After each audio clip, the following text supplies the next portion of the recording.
오늘은 진격의 늑대의 저자이신 김용록 저자님을 모시고 이야기를 나눠보도록 하겠습니다. 저자님 안녕하세요. 네, 반갑습니다. 네, 셀프 소개 한번 부탁드리겠습니다. 네, 안녕하세요. 반갑습니다. 재단법인 넥스트 챌린지 대표이자 진격의 늑대 저자인 김용록이라고 합니다. 만나서 반갑습니다. 네, 반갑습니다.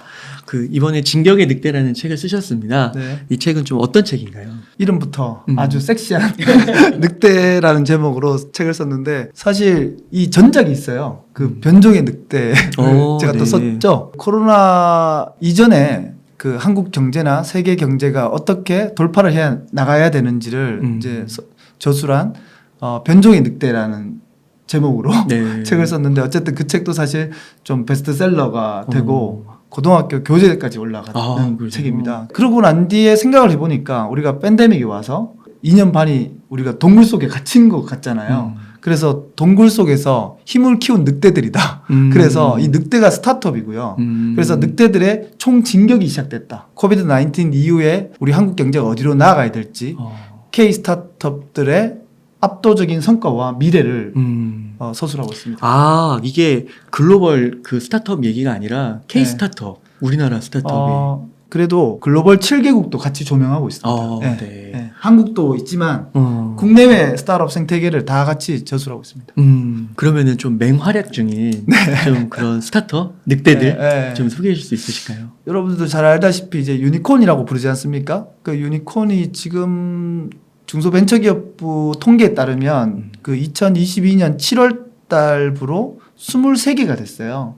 그래서 비상장 기업으로서 1조의 가치를 하는 기업을 유니콘이라고 부르는데 이게 스타트업이 보통 우리나라 같은 경우는 한 7년에서 10년 정도 안에 1조가 만들어져요.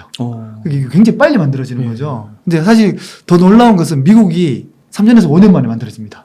그게 바로 이제 창업 생태계의 환경을 어떻게 조성하느냐에 달렸는 거죠. 미국 같은 경우는 뭐 아시겠지만 실리콘밸리라든지 그 밑에 LA 쪽에 실리콘 비치라든지 실리콘 앨리라든지 뉴욕 쪽에 그렇듯 있듯이 그래서 이 유니콘이 우리나라에 23개가 만들어졌다는 거는 이제 23조의 가치를 하고 있는 기업들이 있으니까 일자리가 만들어지는 거고 그러면 청년들이 취업을 할 수 있게 되는 거고 경제가 돌아가는 거잖아요.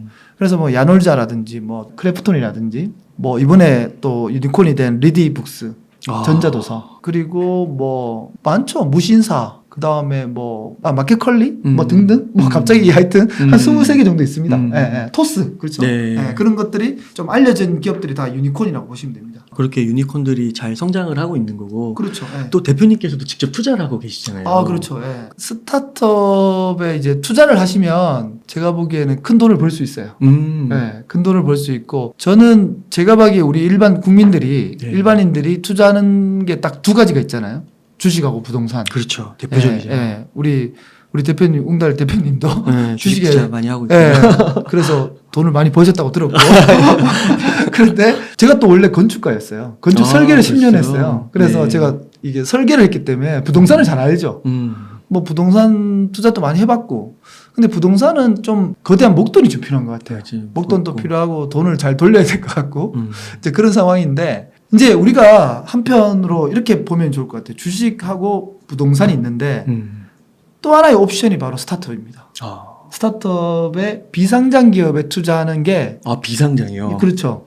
굉장히 매력적이다라고 제가 말씀드리고 싶습니다. 왜냐하면 지금 좀 전에 말씀드렸지만 이제 유니콘이 된 기업들 중에 배달의 민족도 있잖아요. 근데 배달의 민족은 우리나라 유니콘에 포함되지 않습니다. 왜냐하면 독일 기업에 인수됐기 때문에 한국 기업이 아니잖아요. 그래서 이제 포함되지 않는데 유니콘이 되는 기간이 이제 10년이 안 걸린다 그랬잖아요. 근데 만약에 이제 투자라는 게 제일 좋은 게 그런 거잖아요. 극초기에 들어가는 거.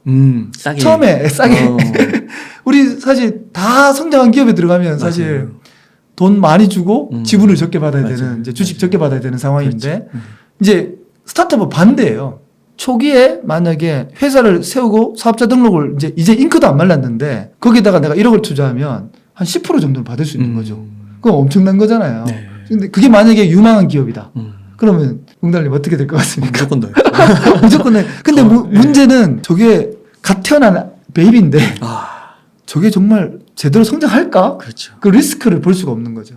그걸 이제 우리가 리스크 테이킹 할 수 없기 때문에 전문가를 만나야 되는 거고 그래서 이런 투자에 대한 얘기를 오늘 좀 제가 좀 자세하게 한번 스타트업 투자에 대해서 자세하게 말씀드리려고 합니다. 그 대표님께서 계신 그 넥스트 챌린지가 네네. 이 비상장 기업들, 스타트업 위주로 유망한 기업들을 발굴해서 투자를 하는 네, 그런 맞습니다. 조직이라고 좀 보면 그래서 되고. 그걸 엑셀러레이터라고 부르죠. 엑셀레이터 보고. 네, 네. 그러면은 제가 이제 사전에 네. 좀 인터뷰 했을 때 네. 굉장히 성과도 좋으시고 네. 굉장히 많은 분들이 지원을 하시잖아요. 네. 그 이야기도 좀 해주시면 좋을 것 같은데요.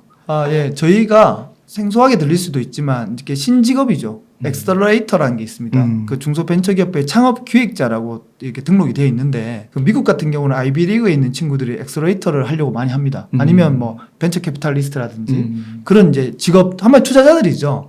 근데 벤처 캐피탈리스트는 어느 정도 뭐 고성장한 기업들 좀 중장기적으로 이렇게 성장한 기업들에 투자하는 거고 우리 엑셀러레이터들은 이제 초기 기업 극초기 기업, 얼리 스타트업에 투자를 하기 때문에 좀 그게 이렇게 구분된다라고 보시면 될 것 같고 그런데 이제 우리나라에 엑셀러레이터가 현재 한 400개 정도 있습니다. 400개 중소벤처기업부에 등록을 해야 이제 엑셀러레이터 라이센스가 나옵니다. 네. 근데 뭐 모든 게 마찬가지지만 이제 팔레토의 법칙이 있듯이 한 20%는 잘 되고 80%는 잘 안 되는 게 이제 엑셀러레이터에도 그 적용되고 있는 거고 그래서 우리 넥스트 챌린지 저희들은 글로벌 엑셀러레이터고 또 비영리 재단의 엑셀러레이터입니다. 저희는 중소벤처기업부에 이제 재단을 인가받는 것도 쉽지는 않잖아요. 그러니까 벌써 어느 정도 검증이 돼 있죠. 네. 그래서 저도 이제 뭐 책을 쓰고 또 뭐 작가로서 활동도 많이 하다 보니까 좀 나름 이렇게 투자 부분들도 좀 이렇게 잘 하다 보니까 어쨌든 저희들은 경쟁률이 50대 1은 기본이에요. 그러니까 투자를 하겠다라고 네. 공지를 했을 때 공고를 하면 5팀을 뽑겠다고 하면 그러면 50대 1이면 250개 기업이 들어오는 거잖아요. 와, 네. 근데 4번을 했거든요. 상반기 한 번, 하반기 한 번 이렇게 공고를 띄워요. 우리가 5천에서 한 3억 정도 투자를 하겠다고 띄우면 한 250개 들어오는데 이번 같은 경우는 358개가 들어왔습니다. 그러니까 71대 1이 된 거죠. 그러면 황금 어장이 된 거예요. 그러면 이제 여러분들이라도 낚아 올리면 재무제표만 좀 들어볼 줄 알고 아이템만 좀 볼 줄 안다 그러면 사실 누구든지 투자 수익률은 거의 뭐 100%라고 보시면 돼요. 그러니까 이게 딱 공지를 띄웠는데 네. 예를 들어서 뭐 진짜 뭐 지원하는 기업이 한 10개, 20개면 그러면 망하는 거죠.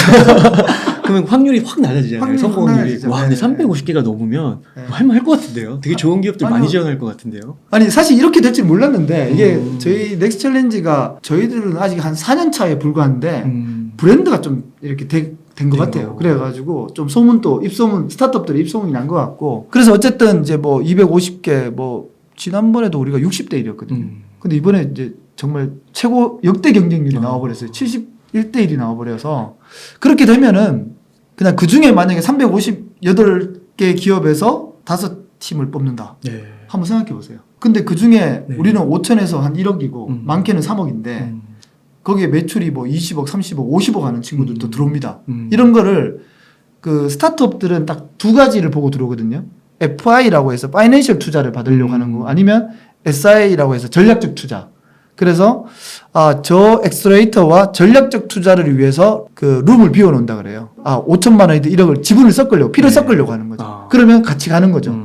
우리 편을 만들려고 하는 거예요. 그리고 아니면 돈만 필요해서 돈만 받는 거예요. 근데 건강한 엑셀러레이터는 SI 투자로 스타트업들이 많이 몰릴 때 그 엑셀러레이터는 훌륭한 엑셀러레이터입니다. 그러면 좀 이렇게도 여쭤봐도 될까요? 한 400개 정도가 있다고 하셨는데 네. 넥스트 챌린지는 뭐 한 상위 뭐 한 5%, 10% 안에 드는 건가요? 뭐 제가 제 입으로 말씀드리진 뭐하지만 그래도 그 정도 오는 거 보면 그리고 뭐 한 번에 온 게 아니잖아요. 네. 뭐 지금 한 4번째 동안 평균이 60대 1이 넘으니까 그러면 잘하고 있는 거겠죠. 그렇구나. 그러면은 좀 그 투자하신 거에서 네. 좀 공개 가능한 범위 내에서 네. 성과를 좀 얘기해 줄 수 있으실까요? 저희들보다 훌륭한 분들 뭐 한 10년 전부터 시작하신 분들도 많이 계시잖아요. 근데 저희들은 엑셀러레이터 치고는 이제 아주 다크호스란 재단인데 굉장히 다크호스처럼 늑대처럼 이제 성장하고 있는 건데 저희가 이제 뭐 5천만 원, 1억 이렇게 초기 기업에 이제 투자를 해서 뭐 근데 그 기업마다 다르는 거죠. 밸류에이션이라는 게 아시겠지만은 뭐 아무것도 없을 때 재무제표도 없을 때 보통 한 5억 정도 이렇게 쳐줍니다. 5억에서 10억 정도. 네. 그럼 팀을 보고 하는 거죠. 아이템 그쵸. 보고. 네. 근데 그때 이제 뭐 들어가서 우리가 투자해서 5천만 원 투자해서 5.5억 밸류로 들어갔는데 지금 현재 120억 밸류가 돼서 네. 1년 반 만에 거의 20배 넘게. 예. 그래서 반은 4.5%를 엑시트한 케이스가 있고요. 금액까지는 안 밝힐게요. 뭐 계산해 보면 좀 나오니까. 네. 그리고 어저께 그 바이오에 우리가 플랫폼에 투자를 했는데 작년 봄에 투자를 100억 밸류에 들어갔는데 250억 밸류가 2.5배. 예, 된 케이스가 있고요. 키즈 플랫폼인데 50억 밸류에 들어갔는데 지금 300억 밸류가 된 케이스가 있고요. 네. 근데 이런 게 한 15개 있다고 보시면 돼요. 그렇구나. 그러면 그렇게 좀 가치가 몇 배 될 때까지 기간은 어느 정도 평균 걸리는 거예요?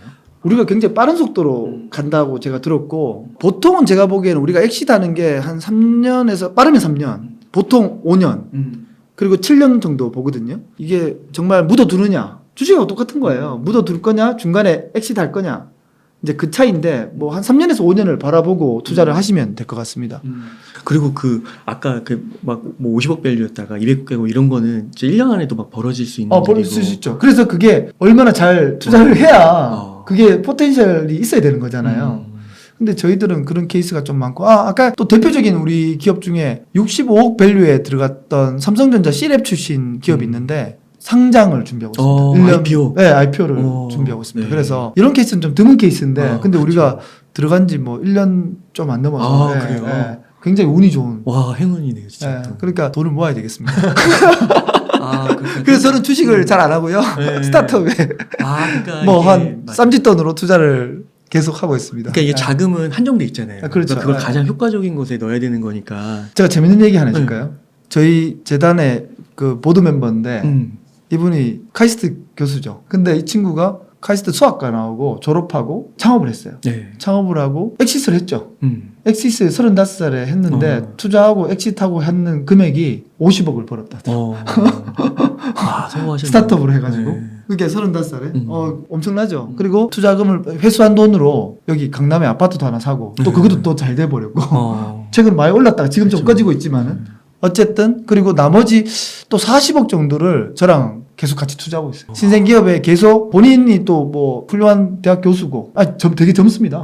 지금도 아직도 40대 초반이고 근데 이제 스타트업에 투자를 해서 3년 5년마다 이제 엑시시 되니까 한 개인이 투자한 게 한 30개 정도 되는 것 같아요 보니까. 근데 워낙 좋은 기업에 투자하다 보니까 3년씩 돌아가니까 이제 점점 엑시시 되잖아요. 선순환이 되잖아요. 그러면서 이제 목돈이 막 생기는 거예요. 부럽더라고요. 저보다도 훨씬 더 잘하고 있어가지고 그래서 저하고 손잡아가지고 우리 재단에 이사도 들어오고 같이 열심히 하고 있습니다. 그러니까 이게 기업 가치가 커지는 거는 뭐 네. 1년만에도 이렇게 할 수 있는데 네. 커질 수 있는데 엑시까지는 최소한 3년에서 5년 정도는 봐야 되는 거군요. 그렇죠. 돈을 투자했는데 이제 우리가 뭐 뺄 때 예를 들어서 방법은 IPO가 되든지 아니면 M&A가 돼야 돼. 네. 맞잖아요.